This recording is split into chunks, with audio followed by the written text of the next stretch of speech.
to the podcast, everyone. I'm Janice Bryant. And I'm Marianne West. And we are here to talk together about a lot of stuff. But basically, we always like to kind of update each other on what's going on. So what's been going on with you, Mariana? So you're starting out with a big thing that's going on with me. Well, we will be getting to tips from our listeners. Of course, we've got some awesome tips in this episode. But there's been some stuff going on. So lots going on. For one, we actually really wanted to record this on Tuesday, which was Janice's birthday. Happy birthday. Yeah. So now it's 2 days late.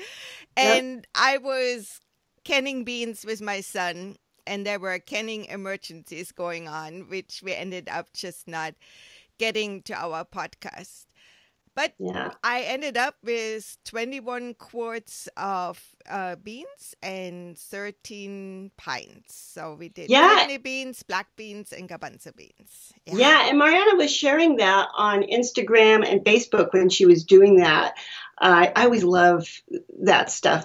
Canning is fascinating to me. I did my first canning this year. I was so excited. So every time she does stuff, I love to watch and see what she's doing. You've got a lot of food there, my friend, that you put together. Now, were those things that you grew? How did that work? No. Those were actually my daughter used to go to the 99-cent store here in San Diego, and believe it or not, they have a lot of organic foods there.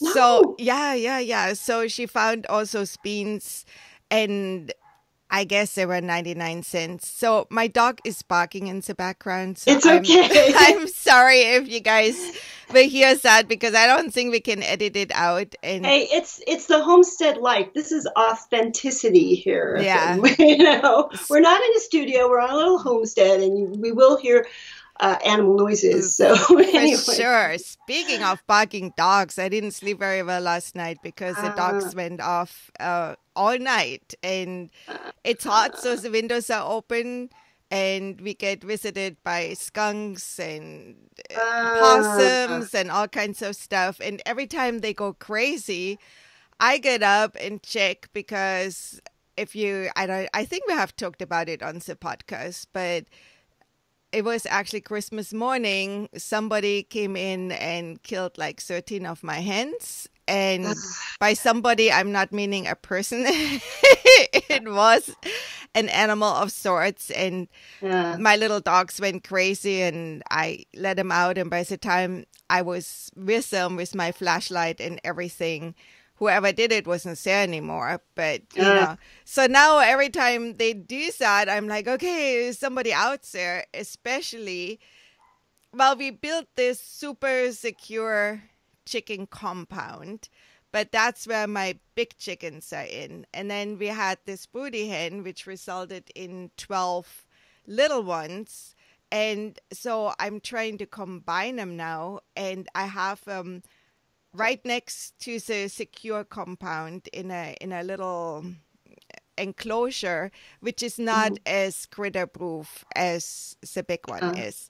And I'm going to leave them, so they're there for 2 days now. So after tonight, I'm going to put them all, when it's dark, I put them all on the same roost, so they wake up together and go, oh yeah, we have been living together. we will get along. Very sneaky, very sneaky. but smart. Sounds very smart. Yeah. But since they are not that secure, every time the dogs are going nuts, I'm with my big flashlight. Understandable. Going out there, yeah. And I wanted to mention that big flashlight because it was an impulse buy. I was at Costco, and people which are familiar with Costco, it's very easy to do impulse buys there because they have so much stuff there. But they had this person with all different kinds of solar equipment. And so I bought this solar flashlight because I really want to get rid of batteries in my life. And, we have flashlight opportunities. Speaking of barking dogs,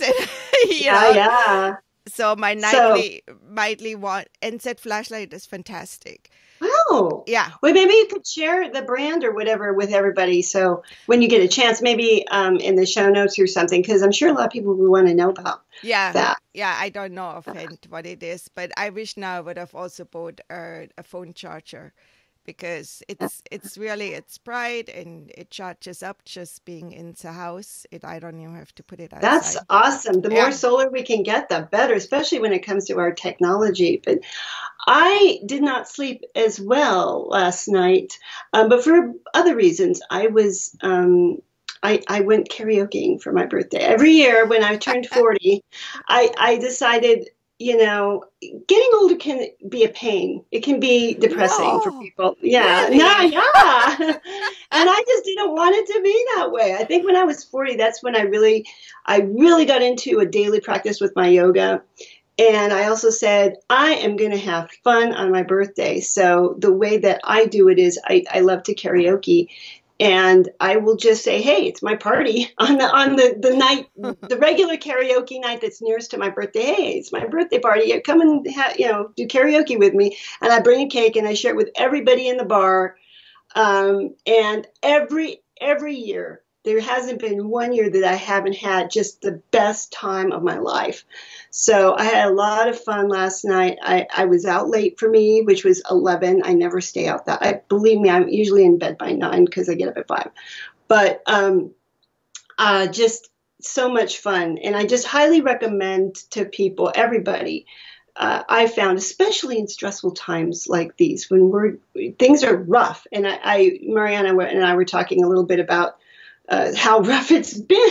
This July has been just tempers flaring and people fighting and issues happening for everybody. Um, you got to have something that brings you joy. And of course, we do get a lot of joy from gardening, but for me, it's like every once in a while, I just have to let loose and dance and sing and just be in the moment. And it's not a necessity for me anymore. I mean, it's not a luxury for me anymore. It's a necessity. So I go karaokeing every week, and whatever it is, I just say, find your joy, find that thing that you can completely lose yourself in, and make it a habit that you're doing it on a regular basis. Yeah, that's a really good tip. And I think a lot of us get so caught up in, oh, I have to do this. And I speak for myself. Yeah, I definitely am. It's like Mhm. this needs to be done and this and this and this and this. And then I forget to take some time for myself. And Yeah. if joy is missing out of your life, it's just not fun, right? No, and we've all settled too often. We settle for that. We think, oh well, joy is fun when it happens, but I can't schedule it. I can't make it a regular part of my life because then I'd be frivolous. I have to be working all the time. So I love what So you no, just said. Schedule your joy. yes, Schedule, make sure whatever it is which yes, gives you the bliss, schedule it. absolutely, So absolutely. I just wanted to finish the beans since we kind of got into chickens, right? Yes, Right let's there. hear about the beans because I want to know. Yeah, so my daughter ended up it's a 99-cent store finding those organic beans, and they were just bugging me sitting there. My kitchen is small, and as you all know, cooking beans is a commitment. You have to think about soaking them overnight, and then they cook sometimes for 2 hours, sometimes 3 hours. So it's not some you can throw your eye on and go, oh, I'm going to take care of this right now or cook this, right? So I said, okay, I'm soaking them all. And I did too much. So I had to freeze a few because we did 2 rounds of canning, which means they have to process at for 90 minutes at 11 pounds. So that means and then it has to cool down. So each batch you take at least, I would say, 2.5 and 3 hours of time commitment. Not Wow. that you're working the whole time, but that's how much time it takes to fill the jars, put them in, bring it to Mm-hmm. pressure, blah, blah, blah. And then you have to let it cool by itself. So it might be even more like 3.5, more time Mm-hmm. because the pressure has to go down by itself. If you cool it yeah, artificially by whatever, putting cold water over. Some people think they want to do it, but it's actually very bad for the process. So your jars can break or, some happens. So it's a full day, but now I have all these jars. So if I don't know what to do for dinner, instead of, going into the temptation, or let's just get some today, you can just open one up and very easily have a meal. So maybe what we should do is do a blog post on 10 easy things you can do with one jar, when you open a jar of beans. Oh, that would be great. Yeah, that's a great idea. So I love that. Remind me. Two thumbs up for that. Yeah. Yeah. And me. Again, I would like to emphasize from what you just said, one of my takeaways is that you're always on the lookout for value, for good deals on things. Like I remember when we first started with the podcast, one of your friends brought you some tuna that he had caught. Yeah. And you canned the tuna. So I love that. And then you go to the dollar store and you find these awesome organic beans and let's can them up. How much money you probably have saved by doing that. And now, like you said, you've got these quick meals that you can just open up and boom. It's convenient and healthy. You're not getting all the crap that, if you went and bought canned food, but you would get with that. So for sure. I love it. Yeah. Yeah. Excellent. Yeah. So what else are we up to, Janice? Well, we could probably talk all day long on all the things that we're up to. I know for me with the homestead, I've got my garden going, and I'm really watching the temperature very carefully because we get freezes here, even in the middle of summer sometimes. So I have to make sure things are covered. Other than that, I'm still trying to get new chickens. I've got a line on some chickens. I've got 7 now, and I want to get 7 more, but still haven't done that. So hopefully by the next time we talk, I can give you an update on that. But that's it. I'm also trying to nurse my poor trees back to health because this spring I was not very good to them, and it shows. So yeah, that's about it for me. Well, I saw you post a picture of some swales you dug. Oh, you want to talk about that? Yeah. Well, I was always enamored with swales when I first saw that. It's a technique in permaculture that you use to passively collect rainwater for your plants. And it's so passive that you don't even have to water them. Basically, you dig a ditch that's on the contour of the land so that you have to know which way the water naturally flows on your land. And that's in permaculture, it's such a big deal to just observe your surroundings, observe nature, observe what is happening on your land, on your property. Where is the sun coming up, setting? Which places get the most sun, which get the most wind? And so when we first moved here, that was one of the first things I observed is how the water was running when it rained. Where did it go? And we live on an incline from the southern part of our property to the northern part. It flows downhill. So I didn't even know. I hadn't taken well, I guess I had. I'd taken my permaculture class by then. But I got some elderberries, was it last year, I think? Elderberry bushes, a good deal on them. And I found a place near my fence on my property on the north end. And I dug a little trench. And then on the south part of that trench, I made kind of a little berm where I planted my elderberry bushes. I had like 8 of them. And I made a video this week because we've had some monsoon kind of rains here in Big Bear. And boy, it just poured. It was like a river of water coming down for like not very long, maybe 20, 30 minutes. But at the end of it, I made a video showing the swale with my elderberry plants, and it was just full. And you could see my neighbor's property to the south of us, the puddles that had collected there, they were just all flowing into my swale. And it was just very gratifying to see how the land, all this water is just going to soak in beneath where my elderberry plants are, and it's going to be moist way down there. So they're going to have this water to draw from for a while, you know. And you can tell, you look at them and they're just they're going crazy. And I look around my land and I really realize how starved my plants are for water here. And I should be doing swale, that kind of thing everywhere I can possibly. Because look how easy it is. I don't even have to water. I just put that little ditch in and boom, Mother Nature does it for me. It's wonderful. Yeah, so, I'm jealous.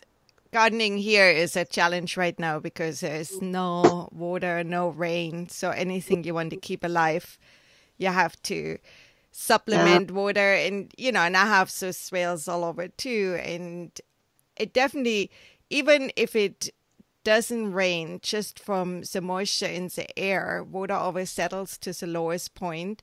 So actually on the bottom of the ditches, it's where it's the greenest by itself, you know, if I don't supplement water. Mm-hmm. But on to the future. So we haven't shared it on the podcast yet, but Janice and I are both going to be on a panel at Podcast Movement. So, yay! And what's the name of the panel? Do you remember? Yeah, it's podcasting for social change.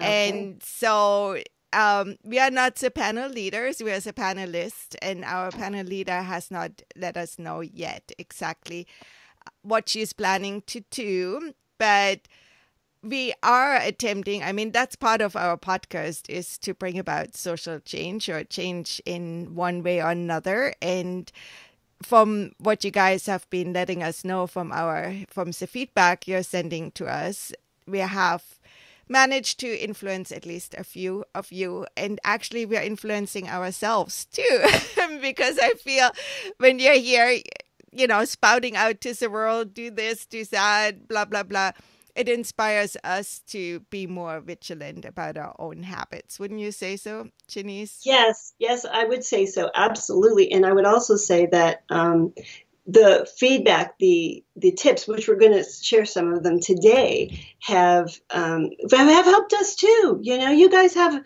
often as much knowledge to impart, you know, things to share, tips to share as we do. So I think that's probably one of the most gratifying things, is that now we have this community that we all bounce each other, you know, ideas off of each other, and we inspire each other. We show pictures and we share what's going on with each other's homesteads and stuff. It's exciting and you know, it's needed because the rest of the world is not doing this. You know, most of humanity is still stuck in a very consumer driven thing. And so we need support. We need to support each other. So I'm really gratified that I found my tribe and that, you know, both of us are able to help others, you know, as well as get supported. Right. So just to get back to Podcast Movement, it's going to be both Janice's and mine first time at the conference. But from what I understand, if you are at all interested in podcasting and if you think you want to start one yourself, or maybe you're already doing it, because I think more and more people are finding their voice and realizing what a powerful tool podcasting can be. So if you are, then I highly recommend you try to get to the conference, especially it's in Anaheim. So if you're on the West Coast, that would be a good chance. Next year, it's going to be on the East Coast somewhere. So the name of it is Podcast Movement. Right. And they can look it up. Yeah, you can look it up. If you Google Podcast Movement, it comes up. And Jared, who's one of the organizers, actually contacted us and said, hey, do you guys want to have a discount code? And I kind of didn't respond to that saying yes, because I don't know if you guys know She Podcast, but Elsie Escobar and Jesse Kupferman, they have a podcast all about podcasting, and they also have a free class. And I'm in an intensive podcasting class with Elsie right now, which has been fantastic. So shout out to Elsie, yay! Yay. But they have a coupon code that you can get 15% off, and nobody else is getting that much. So if you guys want to go, if you feel like that's something which is calling to you, I would recommend to seek out She Podcasts and get their discount code. I think it's She Podcast, but don't quote me on that. So, and 15% is a really good percentage off. And, you know, I figured, hey, let's the big girls, Yeah, you know, take this one. Yeah. absolutely. And if it's a bigger discount, definitely. Yeah. Thanks yeah, for doing it. It's like so much excitement going on in the community, and people just talk about how much value they're getting out of going to and having connected with other people. So I'm really looking forward to it. And then Janice and I are going to be meeting up in person again there. So expect some live shows from Podcast Movement. It might be like, oh, we are so tired. We can't talk. Good. But, you know, again, I totally invite you to please connect with us there. If you go, come and see us, come and meet us. We want to meet you. We would definitely want to meet you and you know, talk to you. And if you're interested in podcasting, we'd be happy to share with you what we know about it to help you on your way as well. So yeah, because I mean, we started out not knowing anything about podcasting, and I feel now after 2+ years and 100+ episodes, we have learned a lot, and I'm sure there is lots more to learn. I know for sure there's lots more to learn, and it's exciting. It is a very, you know, a fun journey for us. So speaking of learning, one thing we just learned, as some of you might know if you have, I think we talked about it in our 100th episode. Well, I don't want to say mastered, but we are getting pretty good at that whole emailing thing. And you are, Marianne. Marianne is doing most of the work here. So, well, we go back and forth. There are lots of, in the beginning, Janice did all the tech, everything. So we are just, and I like that about, you know, being together on a journey like that we can kind of take turns doing stuff, and one of us is busy with things. Like right now, Janice has her mom staying with her, so she has a lot more obligations and can do as much on the podcast. And then last year there was a time where my whole body was hurting and I was just so burned out, and we had been traveling to Germany and I was like, oh, I can't do anything, and Janice just took over. So you know, it's really nice to be able to work together, and I recommend it for any kind of project. Yeah. You know, find somebody to gel with, and it makes the whole effort more sustainable. Really, if it's all up to one person, you know, but if you've got backup in whatever you're doing, it makes it more sustainable. Right? Absolutely. Yeah. So speaking of the email, there are a couple of things. We started a contest because one of our guests, and what is the episode she was in? Janice interviewed Marissa. It was Marissa Vicario, and she wrote a wonderful book about holistic health. And I'm trying to find the episode. I think it's a 101 or 102 or something. Was that? And she offered 3 audio versions of her book as a giveaway. So that's one of the things we are giving away, these audio versions of this book about holistic health, which is really along the lines of things we talk about anyway. She comes at it from a very kind of, from our perspective of health, right? Whole foods in their most natural state. And don't freak out and about food so much. Try to have a better relationship with your food. So she talked a lot about that stuff on the podcast that I did with her, which, it's 103, episode 103, Embracing Holistic Health. So, if you want to know what her book is about, you can check out that episode. But what are the rules exactly? So we thought we are going to start a contest and to give those 3 copies away. And we would love for you to subscribe to our email list, which you can do via our website. There is a little form up now on every page, and you just give us your name and your email and leave a comment. Either you can do the contact us form or find us on social media and just say, hey, I entered or I signed up for the email and I want to enter the contest. Now, as it turns out, contests are very tricky and there are lots of rules. And so if you for one, if you already signed up to the email, just send us a little note and say, hey, I want to enter the contest. But you can also enter without signing up, But we would love for you to become part of our tribe, and we call the tribe the Sustainable Living Geek. So you can proudly carry the name if you're part of the email list. And, you can always share the podcast or do something else. But we're making it really easy here, basically. We just want some kind of response from you. That's all. We want to know that the email works the other way, right? We want to make sure that it's not just us going, sending stuff out to you. We want to get just drop us a line, say I want to be in the contest. Absolutely. And this is true we have sent a total of 2 emails so far. But anytime you hear from us, there is a reply button on there. So hit reply and let us know what you think or if you have ideas or want to share. So there are many, many ways to reach us. And somebody did just that. So Janice, do you have...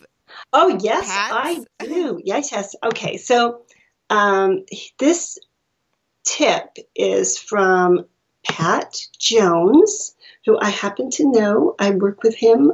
He is the CEO and Executive Director of the International Bridge Tunnel and Turnpike Association. He rocks. And what he was saying was, during a recent podcast, Thoughts on Feminism, you invited your listeners to offer sustainability tips. Here's mine.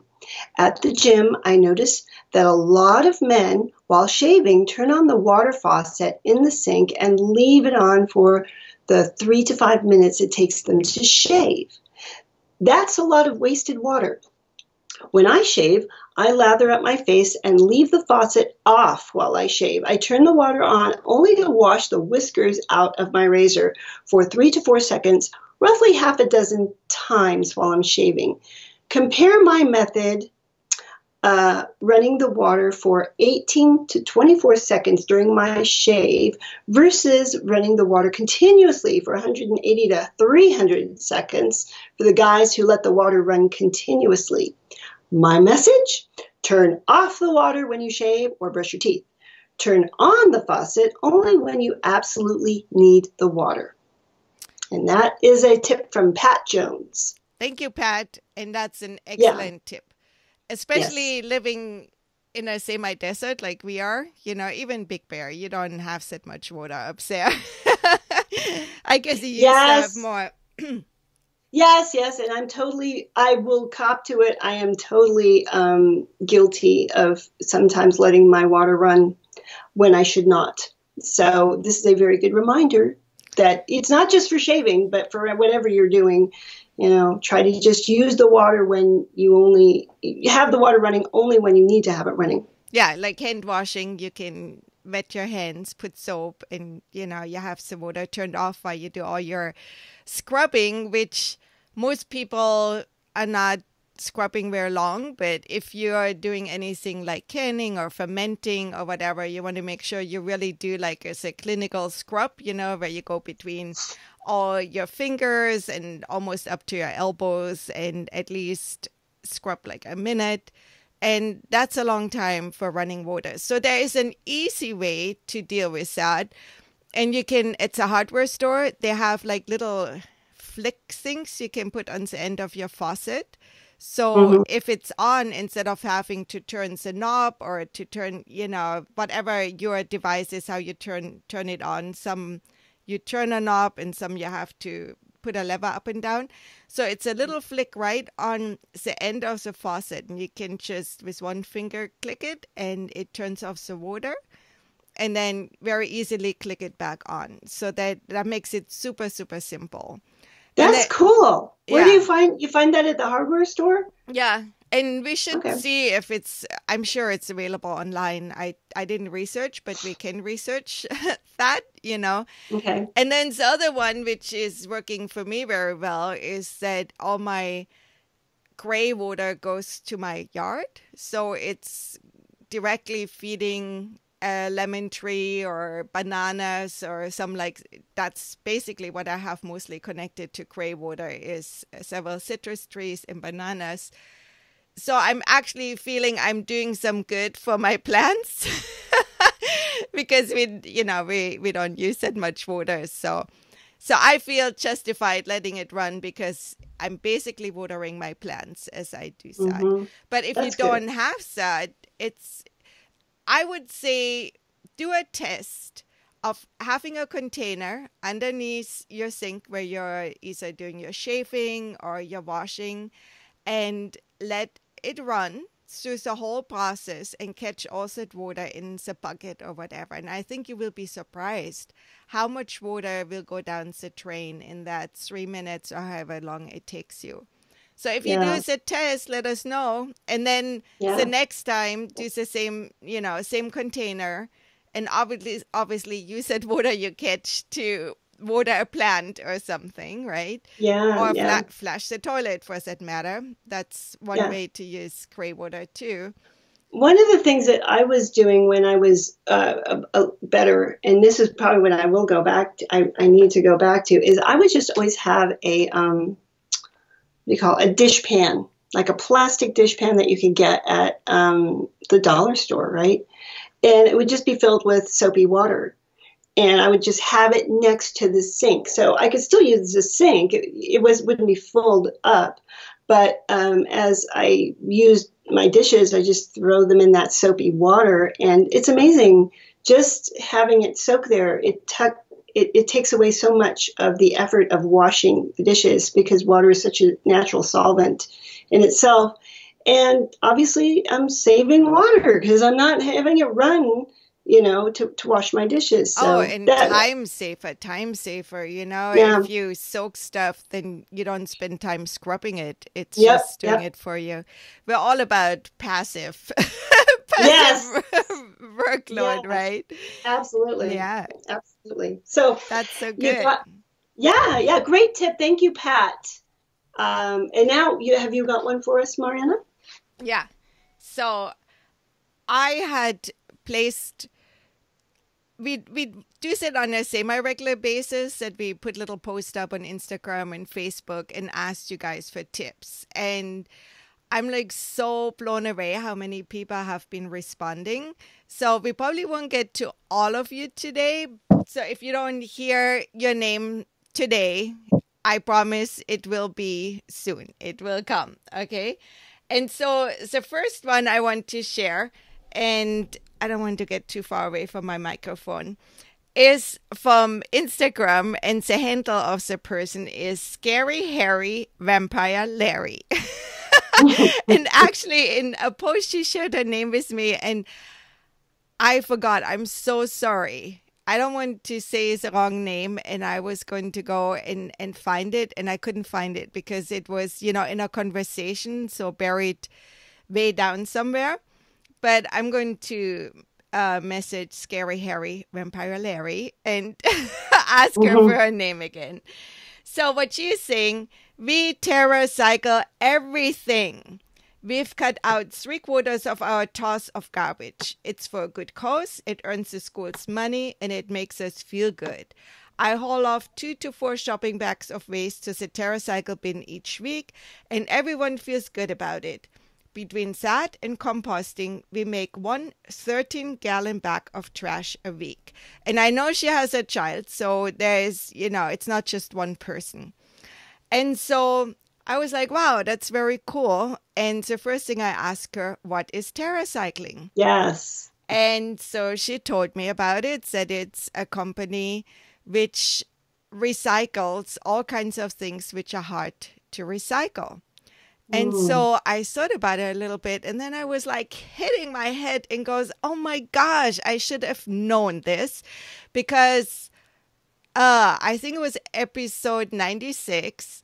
I interviewed Mark Lefko, And he wrote a book about global sustainability, and he had interviewed 21 CEOs of companies which make a difference. And he had interviewed the TerraCycle founder.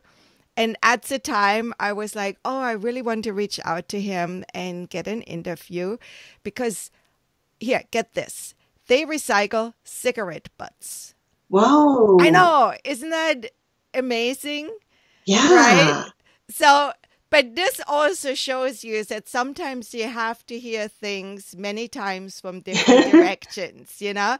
Because here I had been thinking about it, and I definitely had, I read the book, I read the bio of all the different companies and the CEOs and what they're doing, and it totally slipped my mind. When she was saying TerraCycle, it was like I had never heard of it. So if that happens to you, don't feel bad. It happens to all of us. Well, and that does sound like a really good potential guest to have. I'd love to hear more about that. Yes, and also I think most of you know by now that I'm involved in a physical sustainability center. It's in the very first baby steps, and eventually we will have like little segments on what we are doing there on the show to kind of showcase what happens if you try to build a sustainability center from scratch, basically. And I so want to become a drop-off point for TerraCycle. So I will look into and see what it all takes to do that and definitely report back to you, because there are so many things you just cannot recycle with curbside recycling. Like the things like lip gloss comes in. So it's plastic tubes. So yes, you can wash them and then you can make your own lip gloss and put them in there. But that's a real commitment to wash those things and actually get them clean and so forth, which obviously reuse is always better than recycle. And not to buy things in the first place is even better if you don't need them, But so that was just, I really appreciated the tip. And to tell you the truth, what was it? Scary Hairy Vampire Larry. Exactly. I won't forget that. I loved the name, so I followed her just because of the name. And she's a very cool person. She posts very cool things. So, yeah. Very cool. You have another tip? I do. Let's see. Now, this is from Stephanie McCoy, who she's got tips every week. Every time we put anything up looking for tips, she's got them up, and she's a good friend of Mariana's. She's wonderful. I got to meet her at the Permaculture Voices years ago. Anyway, she says, just threw my cloth napkins in the wash. Using these allows us to ditch or significantly reduce use of paper towels. And when I do the wash, I use Oasis laundry soap that is the best for soil and the environment. You can either set up a gray water system or just, now I'm doing two tips at once. So let's stick with the cloth napkins, my goodness, today. Yeah, I have one coming along the same line from Sustainable Trendy from Instagram. And she is saying using cloth towels for wiping makeup off instead of single-use cotton pads. So, and then let me see. I have another one, and let me see if I can find it really quickly. But tell me about reusable napkins. Well, I like to take old things that I get. Maybe even if I have old towels or old sheets, I will cut them up and I will sew to make napkins. This is great. You do it with sheets. You just sew up the ends, hem the ends of it, and you've got napkins. I mean, they don't have to be pretty. They just have to be functional, It's so much better than having a paper napkin there, right? And it's simple. And then with the face, when you're washing your face, that's another thing that I do. I take towels and I cut them up so that I have little cloths. And I didn't bother hemming the ends for those. But that's basically how I remove my makeup at night. I use a combination. I use an oil of, it's olive oil and castor oil, half and half. It's a little bit more olive oil because my skin tends to be dry. So I'll put that all over my face and then use some really hot water, put it on that cloth, and take it off. And so those are two things that, it's not any harder. It's easier. In fact, I don't have to go to the store and buy crap, right? I don't have to buy facial wipes or napkins. And also, I'm doing something good for the earth, reusing what I have. So I love those two tips. Yeah, I use towels too. I want to say if you use things in your face, make sure it's single use. So not single use, throw it away, but single use, put it in the laundry basket, because I think that's one reason that we have so many disposable products.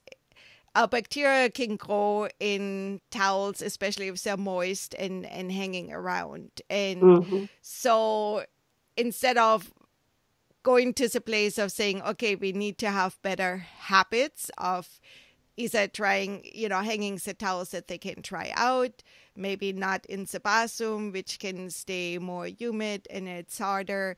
People just went to, let's just throw it away, So, yeah, just make sure you wash them, put them in the wash. And usually towels and bedding and stuff like that, I do wash on sanitary wash, so I wash them extra hot. And I use the same laundry soap like Stephanie does. And the reason I do that is it's pretty much the only one we can use in Southern California for our gray water. A lot of the, a lot of the gray water soaps still have a lot of salt in it, which is fine if you live in Oregon, if you live in Washington, where it rains and all of that gets, soaking through the soil. But if you do that in more of a desert climate and you have salt and salt has a lot of different names, so you really want to look at the labels. So if it has a lot of salt in the soap, you can basically kill your soil because we just don't have enough rain. Even our city water, it's usually already higher in salt than rainwater would be. And so that can eventually make it that your plants can't grow anymore. So that's one of the reasons we use it. So my laundry water, again, goes out to my plants, so I don't feel good about using that longer wash cycle. And then whenever possible, which is pretty much most of the time here, we really don't have a lot of rain time, I hang them out in the sun, which is another tip actually too people have given us, is to use your laundry line to dry your clothes, because your dryer just takes a lot of and energy. If you live and if you live in a place like we do, where there's tons of sun and you're by the beach, but here it's ridiculously dry. So it actually, things dry faster when I hang them out than they do if I put them in the dryer. So that's a no-brainer. I will admit that, occasionally when things are really stiff, like towels or such, I'll hang them out and then I'll throw them in the dryer just for a few minutes to soften them up. But it's, I don't know, that's just a no-brainer. That's another passive thing. Why not use the natural dryness and heat of the sun?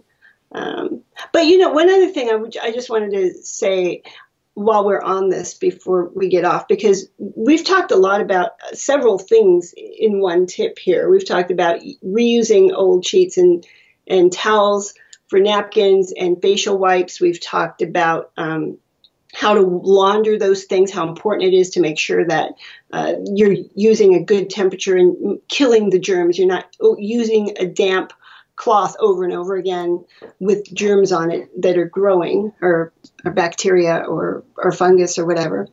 But we also mentioned the gray water system that you have. And Stephanie mentions that as well. She says you can either set up a gray water system or just schlep the water out to your plants that you reuse it. So that is a great tip. And I would think that it has to make you more environmentally aware of what you're obviously using. Like you said, if you use things that have a lot of salt, you're going to kill your garden. So you really, I would imagine, become a lot more in tune to your impact on the planet when you have a gray water system. Oh, absolutely. Absolutely. Let me do a real quick shout out before we move on to that. And that's to Kelly Bess. And her Instagram handle is Twick and Leaf. And she was saying, hang close even if living in a condo. So as I was saying, we got those kind of tips from our listeners. And she's taking it even further and say you can do that even if you live in a condo. And truthfully, when I grew up, I was living in Germany where it's very, very cold all winter. And we didn't have a dryer. You hang your laundry. And we have an attic, but a lot of people would just dry the clothes in the house. So it's possible. It's possible. And I get it that not everybody wants to have drying clothes hanging all over the house and stuff like that. But when possible, that's a good option to have. So yes, back to the gray water. It absolutely makes you more aware. You read every label, and you pretty much cannot use any of those laundry soaps or fabric softeners or whatever people are getting. If you go to the supermarket, you might as well just walk by that aisle. There's really not much there you can use. And this is a good time to invite people to go and look at all those labels and then look up all the different ingredients and see what they actually do to not just the soil, but think about that all of those things stick a little bit in your clothes. There's always some residual, leftover of that, which will be on your skin when you wear the clothes or use a towel or whatever it is you just washed. And our skin is super absorbent. Everything we put on our skin is very fast in our body. So I don't want to go any further with that right now, but I invite you to go read the labels, not just of the laundry soaps, but also of the cosmetics, creams, whatever it is you're using, and then just see. That's all I say for right now. Yeah. Good advice. So have you got another one, Mariana? I have lots of them. So we talked about the laundry lines. Oh, you know what? I also got the laundry line from Sally Olsen, and her handle is Sally O'Writer on Instagram. She's also a friend in a writing group, so she has a blog and she writes some books. So check her out. She is a homesteader as well. They live in, I forgot which place in the world she's living in the US, but I forgot which state.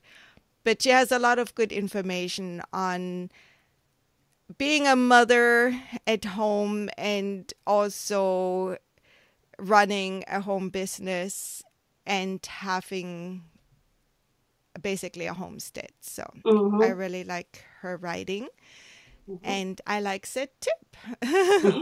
And that's that was using a laundry line. So what she is saying, bonus, your clothes last longer. And why is that? Do you know? Well, no, I wouldn't know. Tell me. Okay. So when you use a dryer, you have to do what every time you use the dryer, before or after? You have a lint trap, right? Right. And there's all kinds of fiber in there, and this is coming out of your clothes. So, so every time you use a dryer, your clothes gets a little bit weaker, and you lose some of it. That's why, you can have an old T-shirt, which is almost see-through because everything possible, left it. But just to say, even on a laundry line, if you leave your clothes for 3 days hanging in direct sunlight, that's not good for your clothes either. So, yeah, so you have to watch that. But in general, if you don't use a dryer, your clothes last a lot longer. The other bonus is if you have a stain on your clothes and you missed it and didn't pre-treat it or get rid of it. And let me throw in a tip right here. So, especially if you have little kids, you know, if they eat an orange or a peach and it's nice and juicy and they happen to have a t-shirt on, that juice is going to be on the shirt. And I think you see a lot of baby clothes which has just fruit stains, you know, or blueberries or any kind of fruit, just really likes to stain your clothes.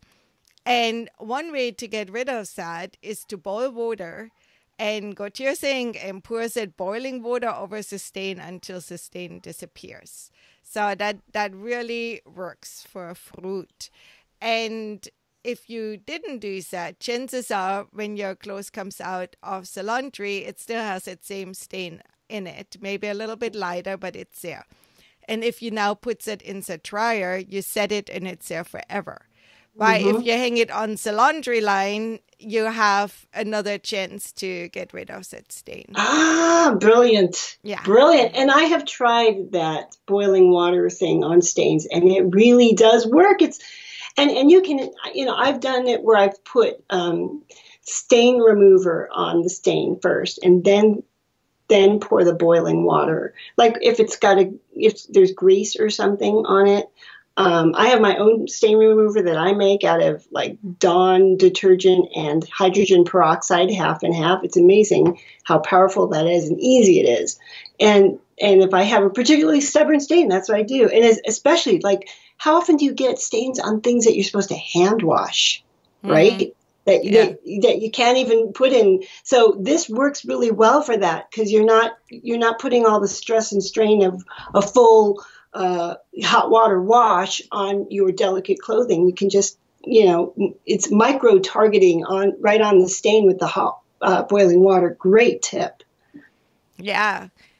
So, well, on that.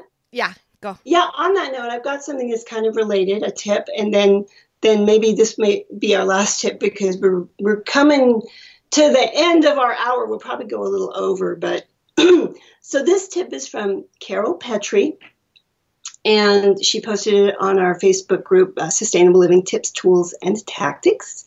And she says, shop at thrift stores for clothes. America wastes a large amount of clothing. Turn someone else's clothing into something new by altering it or making a quilt or who knows. She says she uses old lace that she finds at thrift stores and other interesting fabrics to wrap gifts in. They look great. So there's so many things you can do with used clothing or used cloth. There's a ton you can do with used old sheets or old towels as well. And it's just a win-win, I think, on that. And just always be thinking of ways that you can turn old things into new things and make them something even better. Upcycling, right? Absolutely. Brilliant tip. Yeah, so I don't know if it was her, if somebody else posted along the same lines that you use lace and put it on like really simple canvas type shoes and create this really hip looking new look. And I thought that was very cool. Yeah. So there's so much which can be done in recycling and upcycling fashion. And actually you had an interview with two ladies where you can send your clothes and then you can pick from nice clothing back. So it's kind of an exchange program. But the clothes they receive, which they don't feel is up to the standard of what they want to have in their, I guess it's like a catalog because you can go like online and shop for all those different items. They give to another entity who recycles them into new clothing. So that's really cool. Yeah, it really is. It reminds me of a thing that I came across in this wonderful book called The Good Life. Gosh, I can't remember the subtitle of it. But basically, she talks a lot about what she calls swap-a-ramas, where people will get together. They bring all their used clothing that they're going to give to the thrift store, and they set people up with sewing machines. And you basically design new clothing out of these old things right there on spot. It's a kind of a social creative thing at the same time. So there's just so many ways that we can take advantage of this waste stream and turn old things into new things and have a lot of fun doing it.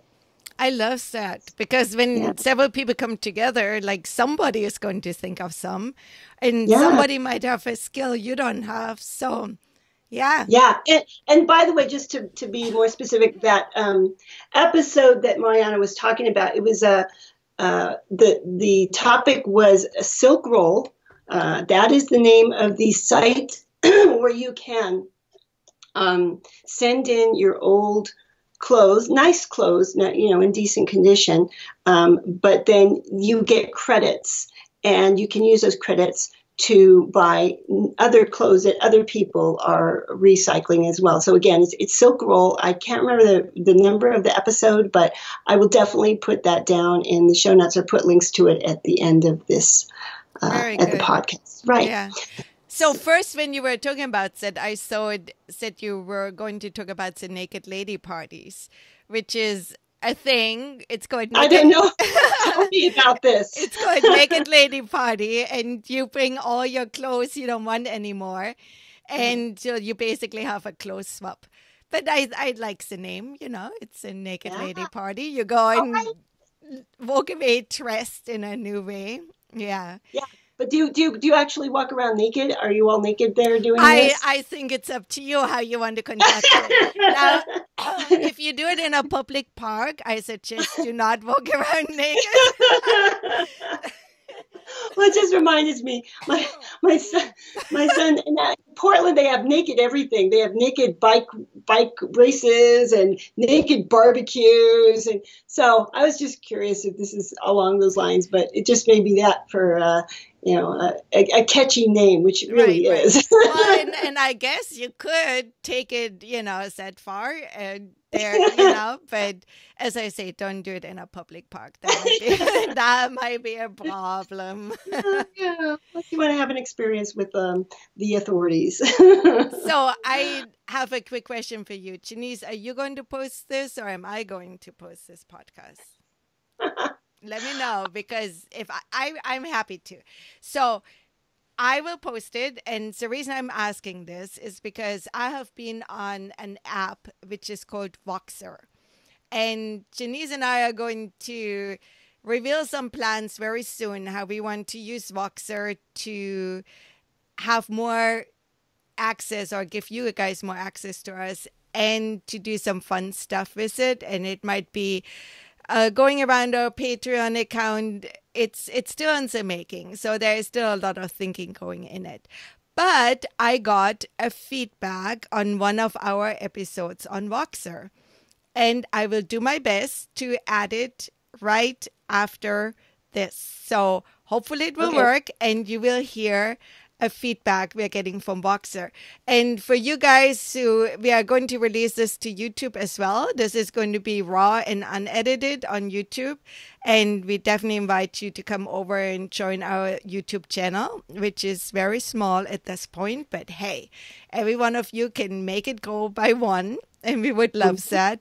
Yes. And actually, if you haven't checked it out, we have a friend who has been traveling the world. Her name is Claudia. And she has been sending us little 3-minute snippets of her adventures. And you can find those over on the YouTube channel. So one of them is, for example, when she's in Morocco, and she's in a park in Morocco, which is dedicated to sustainability. So you see little snippets of that. So I totally invite you to check it out. And the latest one she sent is from Mexico, where she's actually at an ecological a reserve, I think it's called, and it's full of plastic everywhere. And so she sent us a little thing on SAT, and yeah, go and check it out. But you won't hear the boxer on YouTube because that's beyond my pay grade. I don't know how to do that yet. Someday I might be, but right now it's too far. But so well, cool. That's exciting to actually be able to hear our listeners on the podcast will rock. I love that. Yeah, me too. So that's it for today, son, huh? Yeah, I think so. You guys, thanks for tuning in. Thank you so much for sending in your amazing tips. And we're going to continue to do this on a regular basis. Share your tips with everyone. So please keep them coming. And have a wonderful week, you guys. Until next time, take care. We love you. Bye. Take care. Bye-bye.